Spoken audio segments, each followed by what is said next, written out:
Hello, हाँ जी, नमस्कार दोस्तों। तो इस वीडियो में डिस्कस करेंगे कि जो OTR से रिलेटेड आपका प्रॉब्लम है, क्योंकि हमने 2 दिन आपका लाइव स्ट्रीम में आप लोगों का काफ़ी डाउट लिया था और उसके बाद भी मेरे पास काफ़ी कॉल आए, कमेंट आए, मैसेज आए।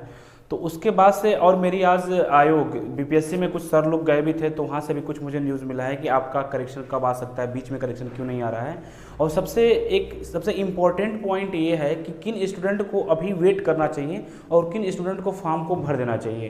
तो उस चीज़ को भी हम डिस्कस करेंगे। और जो आप लोग का कमेंट में काफ़ी मैसेज आया था, मैं हो सकता है कि बहुत लोग को रिप्लाई किया, बहुत लोग को कॉल से बात किया, हो सकता है किसी से मैं बात नहीं कर पाया, उसके लिए सॉरी। बट मैं इस वीडियो में उसकी प्रॉब्लम को मैं क्लियर कर दूंगा। पहला पॉइंट आपका ये है कि मैं उन स्टूडेंट की बात कर लेता हूं जिन स्टूडेंट का लॉगिन ही नहीं हो रहा है। अब उनको क्या करना पड़ेगा? देखिए कुछ स्टूडेंट ऐसे हैं जो BPSC का एग्जाम दिए थे, BPSC टीचर वाला एग्जाम दिए थे। मैं सबकी प्रॉब्लम को इस वीडियो में 10 मिनट के अंदर हम क्लियर कर दूंगा, क्या करना है क्या नहीं करना है। देखिए, जो BPSC स्टूडेंट है, जो यानी कि BPSC टीचर का फॉर्म भरे थे, उनके साथ बहुत बड़ा दिक्कत हो रहा है। दिक्कत क्या हो रहा है? उनके साथ दिक्कत ये हो रहा है कि उनका जिस यूजर आईडी और मोबाइल नंबर से, यानी कि जिस यूजर आईडी और पासवर्ड से वो फॉर्म भरे थे, उनका लॉगिन ही नहीं हो रहा है। अगर लॉगिन हो भी रहा है तो अप्लाई करने का ऑप्शन नहीं आ रहा है। अगर गलती से लॉगिन हो भी जा रहा है तो अप्लाई करने का ऑप्शन नहीं आ रहा है। और दूसरा, OTR नहीं हो रहा है। अगर वो OTR करना चाहे तो बता रहा है कि ऑलरेडी डाटा एग्जिस्ट हो रहा है। तब इन स्टूडेंट को क्या करना चाहिए, अब मैं बताता हूँ। एक तो ऐसे स्टूडेंट हैं, एक कुछ स्टूडेंट ऐसे हैं जो 66 में फॉर्म भरे थे, 67 में फॉर्म भरे थे, 68 में फॉर्म भरे थे, बट 69 में फॉर्म नहीं भरे थे। और जो BPSC का ऑफिशियली मैसेज है, जो नोटिस आया हुआ था, वो बोला गया है कि अगर कोई स्टूडेंट 69 में फॉर्म भरा है तो उसके बेस पे 17 का फॉर्म फिल कर सकता है। बट 66 में भरा, 67 में भरा, 68 भरा, 69 में नहीं भरा।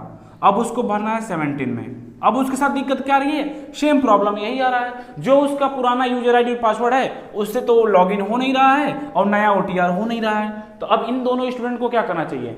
जो BPSC वाले छात्र हैं, जो आपका OTR लॉगिन हो रहा है और उसके बाद से फॉर्म फिल करने का ऑप्शन नहीं आ रहा है, या आपका दोबारा OTR नहीं हो रहा है, जो ऐसे स्टूडेंट हैं जो 66 में फॉर्म भरे थे, 67 में भरे थे, 68 भरे थे, 69 में नहीं भरे थे, अब वो 70 नहीं भर पा रहे हैं, तो उनको क्या करना है? आप दोनों लोग को क्या करना है? आप दोनों लोग को BPSC ऑफिस जाना है। क्योंकि पिछले एक हफ्ते से हम लोग मेल करते करते थक गया, मैं करवाते करवाते थक गया, बट अभी कोई अपडेट का ऑप्शन नहीं आया। अपडेट का ऐसा कोई ऑप्शन नहीं आया। तो आपके पास सिर्फ एक चांस है और अभी एक हफ्ता बचा हुआ है। हो सकता है कि डेट इंक्रीज होगा, और वो डेट इंक्रीज होगा भी, परेशान ना होइए, बट डेट इंक्रीज होने का आप वेट ना करिए। अब आप जाइए BPSC ऑफिस और वहां पे एक ऑफलाइन एप्लीकेशन सबमिट करिए और अपने प्रॉब्लम को बताइए कि सर ऐसे ऐसे हो रहा है, क्या हम फॉर्म अप्लाई नहीं कर पाएंगे? तो सिर्फ आपको BPSC ही जाना है और कहीं ना जाना है। और आपका फॉर्म अप्लाई होगा नहीं तो आप फॉर्म भरेंगे कहां से? तो ये दोनों स्टूडेंट जो भी होंगे वो आप अपना जाके आप BPSC ऑफिस में ऑफलाइन एक एप्लीकेशन को सबमिट करेंगे और वहां अपनी प्रॉब्लम को रखेंगे और कहेंगे सर इसका कोई ना कोई जल्द से जल्द समाधान निकालिए। तो ये क्लियर हो गया यहां से। सेकेंड पॉइंट हम बताते हैं। अब देखिए, सेकेंड पॉइंट, कुछ स्टूडेंट गलती कर दी हैं, जो बिहार के हों चाहे अदर स्टेट के हों, उनसे गलती हो गया हो, चाहे साइबर कैफे वाले से गलती हो गया, बट गलती तो गलती होता है। सिंपल सी बात, जब आप फॉर्म अप्लाई करेंगे तो फॉर्म अप्लाई करने के लिए आपका 2 पोस्ट मांगा है। एक पोस्ट आपका है CCE का है और एक पोस्ट आपका है CPDO का है। अब यहाँ पे क्या हो रहा है कि साइबर कैफे वाले को इन्फॉर्मेशन नहीं है और वो क्या कर रहा है, गलती से दोनों पोस्ट को सेलेक्ट कर दे रहा है। जब दोनों पोस्ट को सेलेक्ट कर देगा तो आपको क्या है, 600-1200 रुपये आपको पेमेंट करना पड़ेगा।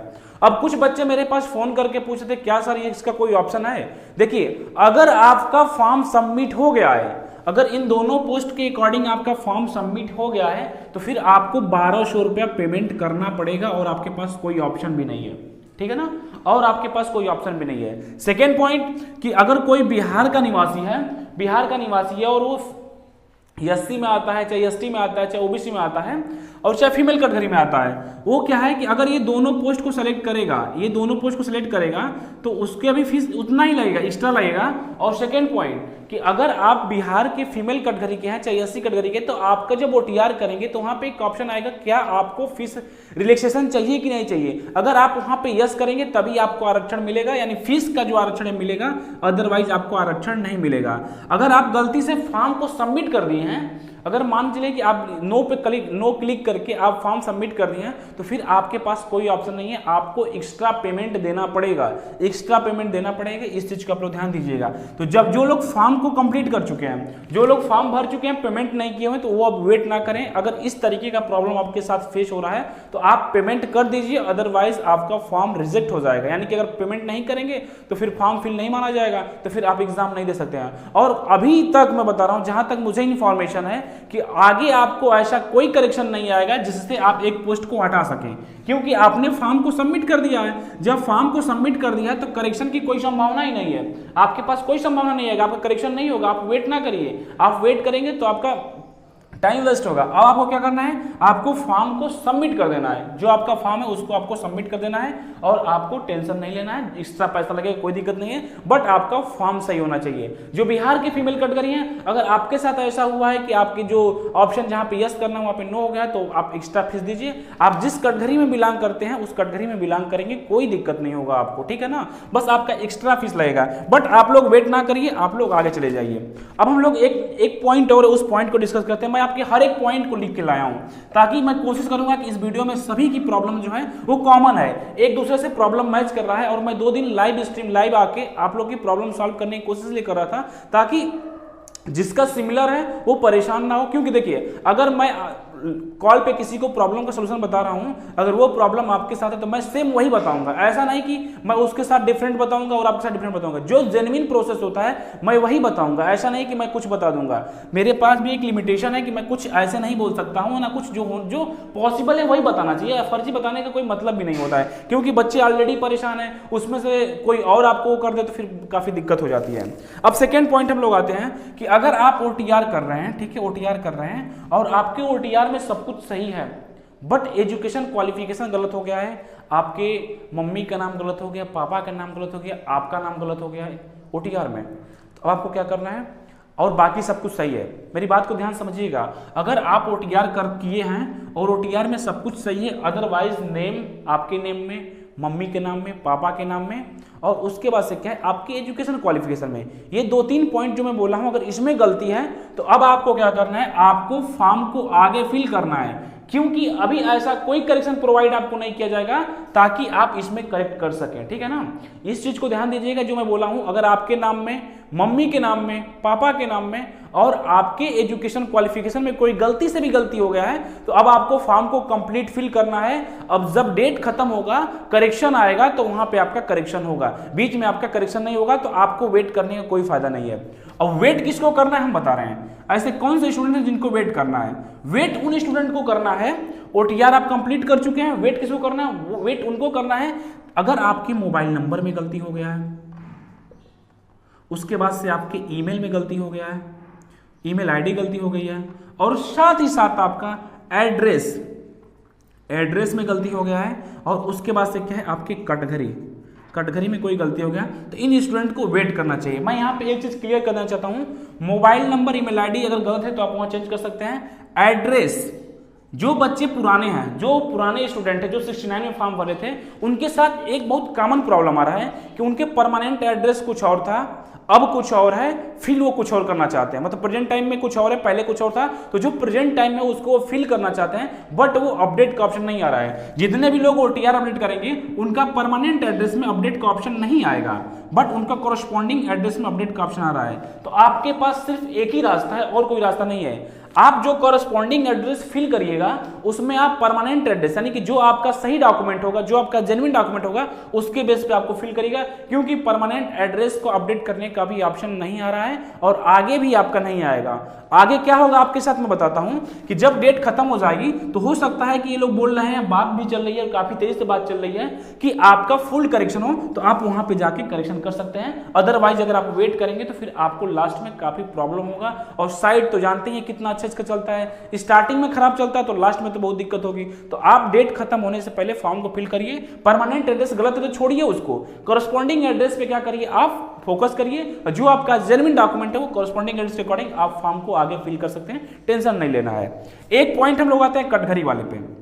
जैसे मान के चलो कोई स्टूडेंट जनरल का है, कोई स्टूडेंट जनरल का है और वो पहले जनरल 69 में जनरल फॉर्म भरा था, बट उसके पास ईडब्ल्यूएस नहीं बना था तो वो जनरल फॉर्म भर दिया था। अब उसके पास ईडब्ल्यूएस है तो वो क्या करे, देखो एक ऑप्शन मेरे पास है, आप जनरल, ठीक है, जनरल वाले ऑप्शन पे, जैसे कटघरी में तो अपडेट हो रहा है ओटीआर में, ये आपको भी पता है, हमें भी पता है, कटघरी में अपडेट हो रहा है, बट कुछ स्टूडेंट के साथ ऐसा हो रहा है कि वो जनरल कर रहे हैं तो उनको ईडब्ल्यूएस क्लिक करने का ऑप्शन नहीं आ रहा है। तो एक बार आप करिए, जब कटघरी अपडेट करेंगे तो वहां पे आप बीसी ओबीसी करके फिर उसके बाद से क्या है, देखिए ईडब्ल्यूएस एक कॉलम आपका रहता है ईडब्ल्यूएस का रहेगा, एक कॉलम आपका एससी का रहेगा, एक कॉलम आपका एसटी का रहेगा, और एक कॉलम आपका एससी एसटी बीसी का रहेगा, और एक कॉलम आपका ईबीसी का रहेगा। तो ईडब्ल्यूएस वाले में आप क्लिक करने की कोशिश करिए, वहां से आपके फॉर्म को आगे हो जाएगा।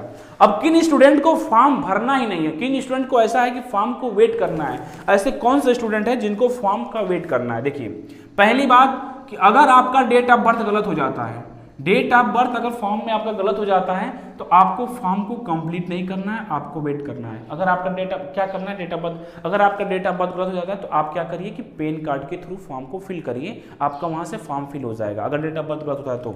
अगर किसी का पोस्ट, किसी का कैटेगरी गलती, देखिए अगर आप जनरल, अगर आप बीसी के हैं, यानी कि मान अगर आप एससी के हैं और आप ओबीसी में फॉर्म भर दिए हैं तो ये तो आपका गलत हो जाएगा, क्योंकि आपका जब प्री का रिजल्ट आएगा तो फिर जिसमें भरे नहीं उसी के बेस पे आएगा। तो जिनका कैटेगरी वाले में गलती हो रहा है उनको वेट करना है, उनको अगर इस तरीके की प्रॉब्लम आ रही है तो मैं बताऊंगा कि क्या करना है।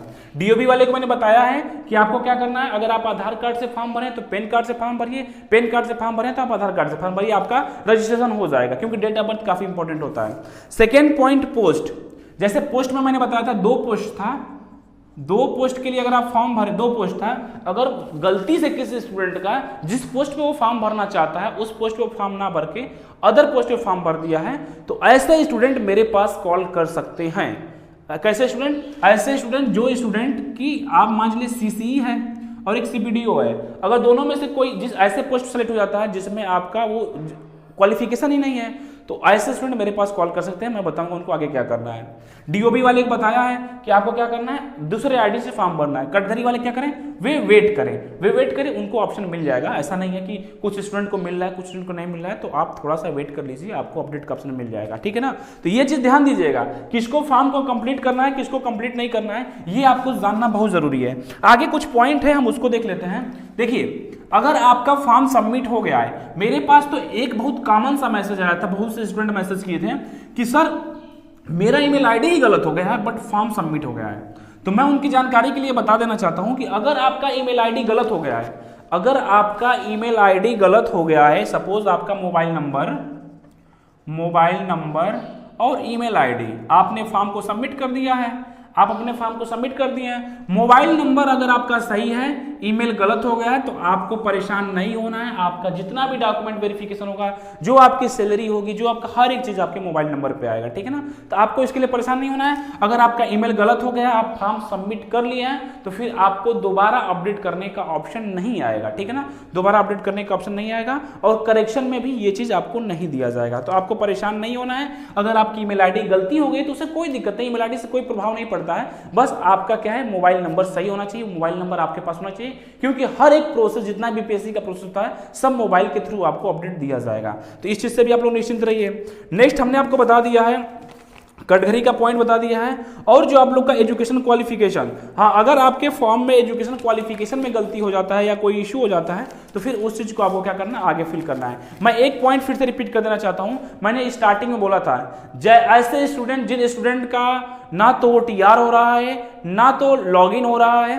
वो स्टूडेंट क्या करेंगे, बीपीएससी ऑफिस में ऑफलाइन एप्लीकेशन को सबमिट करेंगे। सेकेंड पॉइंट इतना करेंगे वो।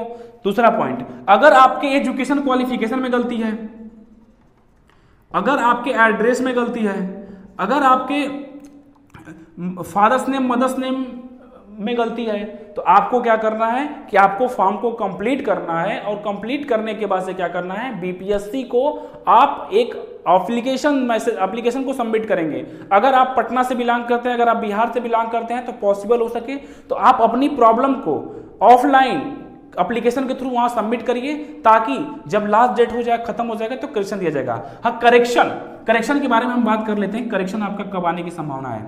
देखिए, जो करेक्शन डेट है वो आपका बीच में नहीं आ सकता है। करेक्शन डेट जो है फॉर्म के बीच में नहीं आएगा। क्यों नहीं आएगा? कि जैसे मान चलिए अगर करेक्शन डेट मिल जाता है बीच में, तो दिक्कत यहाँ पे क्या आएगी कि साइट क्रैश कर जाएगा। साइट कैसे क्रैश कर जाएगा हम आपको समझाते हैं कि कुछ स्टूडेंट जो हैं अभी फॉर्म अप्लाई नहीं किए हैं, वो तो फॉर्म को अप्लाई करेंगे ही करेंगे, और कुछ स्टूडेंट, लाखों स्टूडेंट ऐसे हैं जो कुछ ना कुछ गलती की हैं, वो क्या करेंगे? करेक्शन करेंगे। तो क्या होगा? वहां पे लोड पड़ेगा, जिसकी वजह से क्या साइट क्रैश कर जाएगी। इसीलिए आपका करेक्शन बीच में नहीं आएगा। अभी आपके साथ दो प्रोसेस होगा, एक आपके फॉर्म के डेट को बढ़ाया जाएगा और एक आपकी जैसे डेट खत्म हो जाएगी वैसे आपको करेक्शन दिया जाएगा। और जितने भी स्टूडेंट का कुछ ना कुछ प्रॉब्लम है, कुछ ना कुछ दिक्कत है फॉर्म में, वो क्या करे? प्लीज अपने प्रॉब्लम का स्क्रीनशॉट ले। स्क्रीनशॉट लेने के बाद से क्या बीपीएससी, अगर आप बिहार नहीं जा सकते हैं तो आप क्या करिए कि उसको ऑनलाइन ईमेल के थ्रू उसको मैसेज करिए, सेंड करिए। जो बिहार के जितने लोग मेरी आवाज सुन रहे हैं वो प्लीज आप क्या करिए, अपने प्रॉब्लम को ऑफलाइन एप्लीकेशन के थ्रू आप वहां पे सबमिट करिए। सबमिट करने से फायदा क्या होगा कि उन लोग के पास भी एक प्रेशर आएगा, और हम लोग की भी बात चल रही है, प्रेशर आएगा और वो लोग करेक्शन डेट देंगे। और मैं उनसे पहले भी रिक्वेस्ट करता था और आज भी रिक्वेस्ट कर रहा हूं कि प्लीज आप इस डेट में, जो डेट आपका फॉर्म चल रहा है उसमें आप एक नोटिस निकालिए जिसमें कि एक करेक्शन डेट का मेंशन कर दीजिए कि हाँ ये चीज करेक्शन किया जाएगा और इस डेट से इस डेट से करेक्शन किया जाएगा, ताकि जो लाखों बच्चे परेशान हैं वो परेशान ना हो। ठीक है, बाकी आप लोग किसी को परेशान होने की कोई जरूरत नहीं है। अगर आपका फॉर्म सही है तो अच्छी बात है, गलत है तो कोई परेशान होने की जरूरत नहीं है। आपके हर एक प्रॉब्लम का सोल्यूशन है। अगर आप परेशान होंगे तो परेशान होने से वो प्रॉब्लम खत्म नहीं होगा। आराम से, मैं तो अपना नंबर भी पब्लिक कर चुका हूं, मेरा जो मोबाइल नंबर है मैं सबको बता दिया हूं कि आप मुझे कॉल कर सकते हैं। और मैं सबका कोशिश यही करता हूं कि हर एक स्टूडेंट का मैं इंडिविजुअली प्रॉब्लम को सॉल्व करूं। और मैं, आप लोग देखे भी होंगे, मैं 2 लाइव स्ट्रीम में मैंने बताया भी था, उसके बाद भी मेरे पास कॉल आता है, मैसेज आता है, मैं बताता हूं। बाकी हाँ, अगर किसी स्टूडेंट का इससे रिलेटेड कोई प्रॉब्लम होगा तो प्लीज ना कॉल करिएगा।